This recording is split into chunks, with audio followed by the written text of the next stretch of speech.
Bismillahirrahmanirrahim. Assalamualaikum warahmatullahi wabarakatuh. Alhamdulillahirabbil alamin. Wassalatu wassalamu ala rasulihil amin wa ala alihi wa sahbihi wa man tabi'ahum bi ihsanin ila yaumiddin. Amma ba'd. Ikhwatul Islam rahimakumullah, para peserta kajian yang dirahmati Allah Subhanahu wa taala. Pertama-tama kita senantiasa memuji Allah Subhanahu wa taala dan bersyukur kepadanya atas segala limpahan rahmat dan hidayahnya sehingga pada malam hari ini kita dapat berkumpul kembali di ruang Zoom dalam program kajian tafsir. Selawat dan salam senantiasa tercurahkan kepada junjungan kita Nabiullah Muhammad SAW serta keluarga dan para sahabatnya, para pengikutnya yang tetap setia berpegang teguh kepada sunnah-sunnah beliau dan para sahabatnya hingga hari kiamat kelak. Amin ya rabbal alamin. Ikhwatul Islam rahimakumullah. Insyaallah pada malam hari ini kita melanjutkan kajian tafsir kita dari kitab Taisir Al-Karimir Rahman yang ditulis oleh Syekh As-Sa'di rahimahullahu taala, yang mana kita sampai pada ayat yang ke-113, ayat ke-113 dari surah Al-Baqarah. A'udzu billahi minasyaitonir rajim. Bismillahirrahmanirrahim. وقالت اليهود ليست النصارى على شيء وقالت النصارى ليست وقالت النصارى ليست اليهود على شيء وهم يتلون الكتاب كذلك قال الذين لا يعلمون مثل قولهم الله يحكم بينهم يوم القيامة فيما كانوا فيه يختلفون. Ya. Waqalatil yahudu laysatin nasara ala syai'. Umat Yahudi berkata bahwasanya umat Nasrani itu tidak ada eh, ya tidak ada apa-apanya, ya. Tidak ada atau tidak memiliki eh, pijakan, ya, atau landasan. Tidak ada pijakan, landasan, dasar, pedoman bagi orang-orang Nasrani. Ya. Sebaliknya, waqalatin nasara laysatil yahudu ala syai'. Sedangkan, ya, umat Nasrani mengatakan sebaliknya kepada umat Yahudi atau bangsa Yahudi, bahwasanya bangsa Yahudi itu tidak ada apa-apanya. Artinya tidak memiliki pedoman yang, ya, tidak memiliki pedoman yang jelas. Ya, bahwasanya mereka itu adalah orang-orang yang sesat, yang tidak ada petunjuknya. Jadi umat Yahudi mengatakan umat Nasrani adalah umat yang sesat, yang tidak ada pedomannya, yang tidak ada pijakannya sama sekali, landasannya dalam beramal. Begitu juga sebaliknya umat Nasrani mengklaim bahwasanya umat Yahudi itu justru sebaliknya, tidak ada pijakannya, tidak ada pedomannya, landasannya dalam mengamalkan satu amalan perbuatan. Ya, jadi mereka ini saling sesat menyesatkan di antara mereka. Ya, wahum yatluna kitab. Ya, sedangkan mereka itu, ya, eh, membaca Alkitab. Ya, membaca Alkitab, yaitu umat Yahudi diturunkan kepada mereka, yaitu kitab Taurat, tetapi mereka tidak mengamalkan isi Taurat, bahkan mereka pun mengubah-ubah isi Taurat dengan tangan-tangan mereka, ya, dengan hawa-hawa nafsu mereka, keinginan mereka. Ya, begitu juga umat Nasrani Allah turunkan, berikan kepada mereka, yaitu kitab Injil yang diturunkan kepada Nabi Isa alaihissalam. Ya, tetapi umat Nasrani tidak menjalankan kitab Injil sebenar-benarnya sebagaimana mestinya. Justru mereka mengubah, ya, kitab Injil mereka dengan tangan-tangan mereka. oleh tokoh-tokoh daripada tokoh-tokoh agama mereka, ya, mengubah kitab Injil itu sehingga apa namanya, ya, sehingga keaslian kitab Injil itu tidak bisa lagi dibenarkan keasliannya, artinya sudah diubah-ubah oleh tangan-tangan manusia. Begitu juga kitab Taurat juga begitu, ya, sudah susah lagi dicari tentang keasliannya. Ya, ikhwatul Islam, azakumullah. Kadzalika qala alladziina la ya'lamuuna misla qaulihim. Ya, begitu juga orang-orang ummi, ya, dari bangsa Arab, ya, orang-orang musyrik, ya, yang tidak memiliki Alkitab, yang tidak ada pedoman hidupnya, mereka juga, ya, berkata sebagaimana perkataan umat Yahudi dan umat Nasrani, yaitu mereka orang-orang Arab musyrik Mekah juga, mereka menyangka, ya, atau mereka mengatakan bahwasanya mereka adalah orang-orang yang mendapatkan petunjuk dari Allah, orang-orang yang berada di atas pedoman yang benar, ya, padahal sebaliknya, ya, mereka adalah orang-orang yang tersesat, ya, mereka adalah orang-orang yang tidak berada di atas kebenaran. Oleh karenanya, wallahu yahkumu bainahum yaumil qiyamah. Maka nanti keputusan yang seadil-adilnya nanti itu nanti pada hari akhirat. Karena Allah Subhanahu wa taala yang akan memutuskan, ya, eh, urusan-urusan mereka yang mana mereka telah berselisih selama di dunia.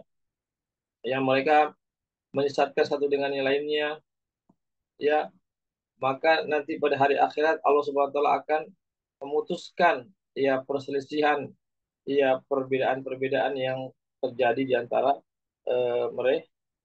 mereka, ya, seadil-adilnya tentunya, ya. Dan tentu eh, dalam kitab-kitab mereka, seandainya mereka betul-betul mau tidak mengubah kitab-kitab mereka, maka dalam kitab-kitab mereka sudah tertera bahwasanya mereka harus diwajibkan untuk beriman kepada semua para nabi. Umat Yahudi diperintahkan untuk beriman kepada Nabi Musa dan kepada Nabi Isa, dan juga beriman kepada Nabi kita Muhammad SAW. Begitu juga umat Nasrani diperintahkan untuk beriman kepada Nabi Isa dan beriman juga kepada Nabi kita Muhammad SAW. Begitu juga kita sebagai umat Islam, ya, kita diperintahkan untuk beriman kepada Rasulullah, juga beriman kepada Nabi Musa dan kepada Nabi Isa dan nabi-nabi sebelumnya atau setelahnya, sebelum Nabi kita Muhammad SAW. Iya, maka itulah yang akan mendapatkan kemenangan nanti pada hari akhirat. Allah Subhanahu wa taala akan menghukum seadil-adilnya. Ya, eh, eh, yang mana manusia, umat Yahudi, Nasrani dan orang-orang musyrik memandang bahwasanya mereka adalah orang-orang pilihan Allah. Mereka adalah orang-orang yang mendapat petunjuk dari Allah. Mereka adalah orang-orang yang akan mewarisi surga Allah Subhanahu wa taala. Maka nanti pada hari akhirat Allah Subhanahu wa taala akan membantah semua, membatalkan semua, menghapuskan semua sangkaan-sangkaan mereka, dugaan-dugaan ataupun keyakinan-keyakinan mereka. Kenapa? Karena mereka selama di dunia mereka tidak membenarkan, tidak beriman kepada semua para nabi dan rasul. Umat Yahudi mereka tidak menerima Nabi Isa dan Nabi Muhammad SAW. Sedangkan umat Nasrani tidak menerima Rasulullah SAW. Ya, sedangkan umat Islam menerima seluruh nabi dan rasul, baik Nabi Musa atau Nabi Isa, maka itu semua diimani oleh kaum muslimin umat Rasulullah bahwasanya para nabi dan rasul adalah utusan Allah Subhanahu wa taala. Ikhwatul Islam rahimakumullah. Ya, jadi sekali lagi yang akan mendapatkan keselamatan, kemenangan, kebahagiaan di hari akhirat kelak adalah orang yang membenarkan semua para nabi dan rasul. Tidak ada yang dipilih-pilih, tidak ada yang dipilih-pilih. Semua nabi dan rasul diimani, ya, oleh orang-orang yang akan mendapatkan keselamatan nanti pada hari akhirat.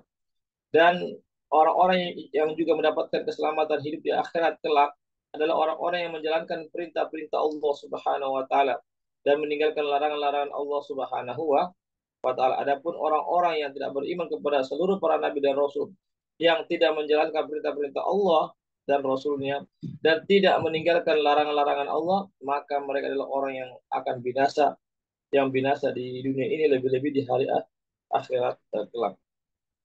Kemudian ayat selanjutnya, wa man adlamu mimman mana'a masajidallahi ay yuzkara fiha ismuhu wa sa'a fi kharabiha. Ya, siapakah orang yang lebih zalim daripada orang yang menghalangi eh, masjid-masjid Allah Subhanahu wa taala untuk disebutkan nama-nama Allah Subhanahu wa taala di masjid-masjid tersebut. Wa sa'a fi kharibiha, dan siapakah yang lebih zalim daripada orang yang berusaha untuk menghancurkan rumah-rumah Allah Subhanahu wa taala. Ulaika ma kana lahum ay yadkhuluha illa khaifin. Sesungguhnya mereka orang-orang yang melarang orang lain, kaum muslimin, untuk berzikir di rumah Allah, maka mereka adalah orang-orang yang tidak bisa masuk ke dalam masjid-masjid Allah Subhanahu wa taala illa khaifin, kecuali mereka dalam keadaan takut dan dalam keadaan hina, eh, dalam keadaan rendah atau dalam keadaan takut, dan pun mereka bisa masuk kalau mendapatkan persetujuan dari kaum muslimin untuk memasuki rumah-rumah Allah Subhanahu wa taala. Lahum fid dunya khizyun wa lahum fil akhirati adzabun azim. Maka bagi mereka adalah di dunia ini adalah kehinaan, ya, kesengsaraan, dan bagi mereka di akhirat kelak akan mendapatkan azab yang sangat besar. Ini yang harus kita yakini, bahwasanya orang-orang yang melarang kaum muslimin untuk beribadah di masjid-masjid, ya, untuk berzikir, ya, atau untuk melaksanakan ibadah-ibadah yang lainnya, ya, maka inilah dosa yang paling besar. Ya, tidak ada lagi yang artinya tidak ada lagi kezoliman, ya, yang lebih besar daripada kezoliman melarang orang-orang untuk beribadah hanya kepada Allah Subhanahu wa taala. Tentu yang menghalangi orang-orang beribadah kepada Allah di rumah-rumah Allah adalah orang-orang kafir tentunya. Tidak mungkinlah orang-orang mukmin menghalangi mukmin yang lainnya untuk beribadah di rumah Allah Subhanahu wa taala, kecuali kalau orang-orang munafik, ya. Ya, bisa juga orang-orang munafik yang melarang kaum muslimin, orang-orang beriman, untuk memakmurkan masjid-masjid Allah Subhanahu wa taala, untuk menghidupkan masjid-masjid Allah Subhanahu wa taala. Di situ ada orang-orang yang berzikir di masjid-masjid itu, berzikir kepada Allah. Ada orang-orang yang senantiasa beribadah kepada Allah. Ada orang-orang yang senantiasa menyebut-nyebut nama Allah Subhanahu wa taala. Ya. Lahum fid dunya khizy, maka bagi mereka di kehidupan dunia adalah kehinaan. Jadi siapa saja yang tidak menerima, tidak beriman kepada semua nabi dan rasul, tidak mentaati Allah dan rasulnya, tidak meninggalkan larangan Allah dan rasulnya, maka mereka di dunia ini akan mendapatkan kehinaan, kesengsaraan. Bahkan pada hari akhirat kelak mereka akan mendapatkan azab yang besar, yaitu neraka Allah Subhanahu wa taala. Ini ikhwatul Islam, azakumullah, ya, terkait tentang orang-orang yang zalim, orang-orang yang menghalangi kaum muslimin untuk beribadah di rumah Allah Subhanahu wa taala, sebagaimana yang pernah terjadi di zaman Nabi ketika kalau tidak salah tahun kelima Hijriah, ya, Nabi ingin ingin melaksanakan umroh pada tahun kelima Hijriah, namun dia halangi oleh orang musyrik, yang sehingga terjadilah namanya perjanjian Hudaybiyah. Ya, kita lihat bagaimana Raja Abraha yang ingin menghancurkan Ka'bah karena tidak ingin ada orang-orang yang beribadah di situ.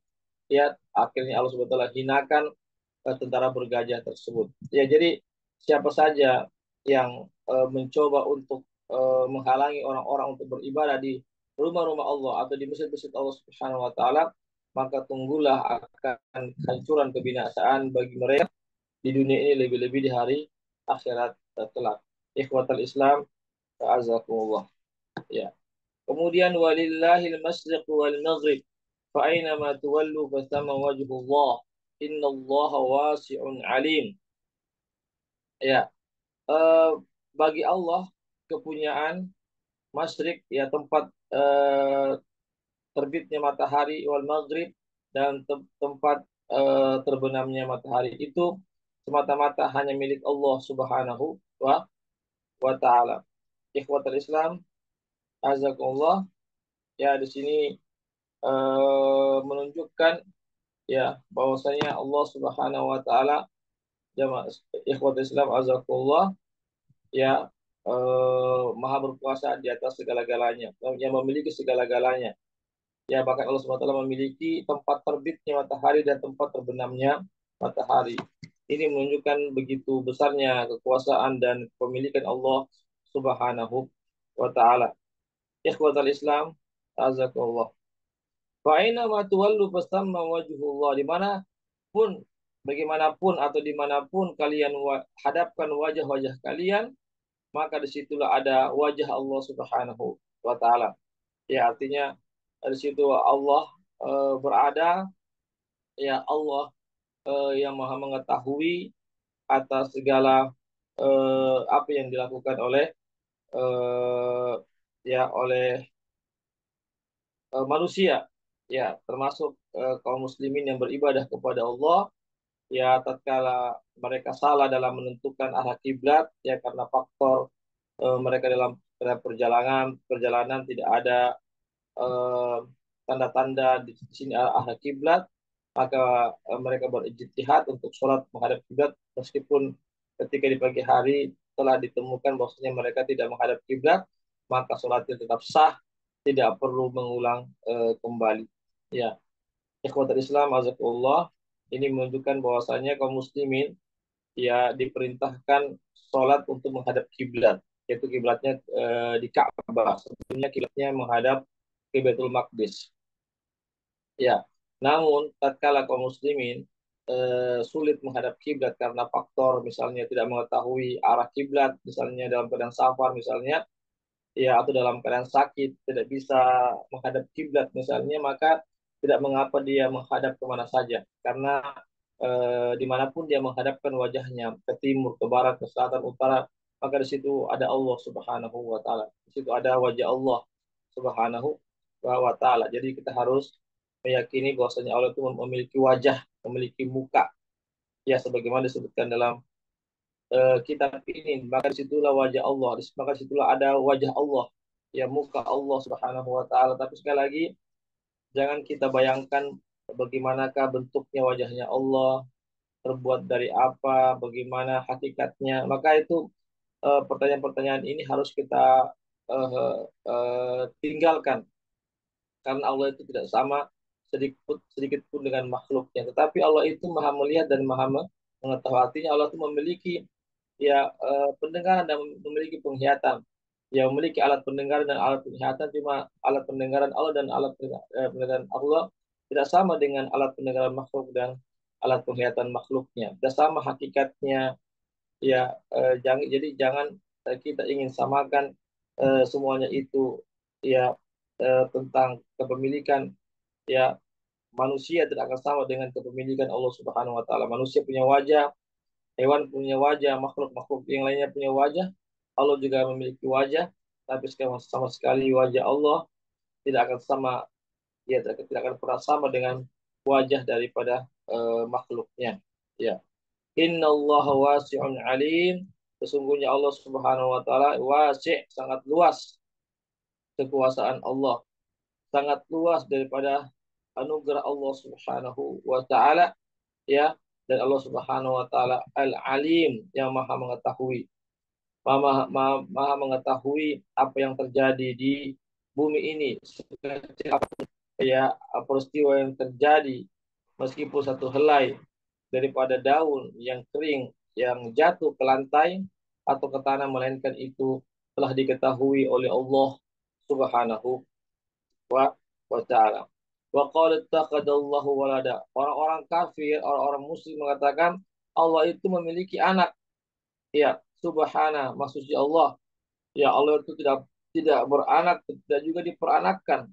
Ya, jadi jangan kita samakan Allah dengan makhluknya yang diperanakkan dan yang menghasilkan anak. Adapun Allah, laisa kamitslihi syai'. Allah Subhanahu wa taala tidak sama sedikit sedikit pun dengan makhluknya. Ballahu ma bis samawati wal ard. Bahkan Allah Subhanahu wa taala itu memiliki apa yang ada di langit dan apa yang ada di bumi.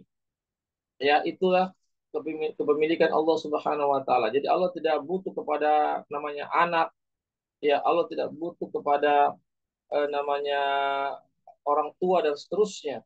Ya, jadi jangan kita kiaskan Allah dengan makhluk, jangan kita samakan Allah dengan makhluknya. Tetapi Allah Subhanahu wa taala itu maha merajai, maha memiliki karena semua yang ada di langit dan di bumi ini ya termasuk manusia adalah miliknya Allah Subhanahu wa ta'ala. Ikhwatul Islam, azakullah, ya, kullun lahu qanitin, semuanya tunduk kepada Allah. Ya, jadi hewan-hewan semuanya bertasbih, memuji Allah, yang ada di langit, yang ada di darat, yang ada di laut, semuanya bertasbih.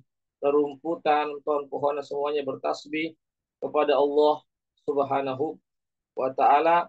Mereka semuanya tunduk dan patuh kepada Allah Subhanahu wa ta'ala. Barangkali ini yang bisa kami sampaikan, ikhwatul Islam azakumullah, ya terkait surah Al-Baqarah dari ayat 113 sampai ayat 116. Ya, silakan kalau ada yang mau bertanya dipersilahkan. Kalau ada yang belum jelas dipersilahkan sebelum saya tutup.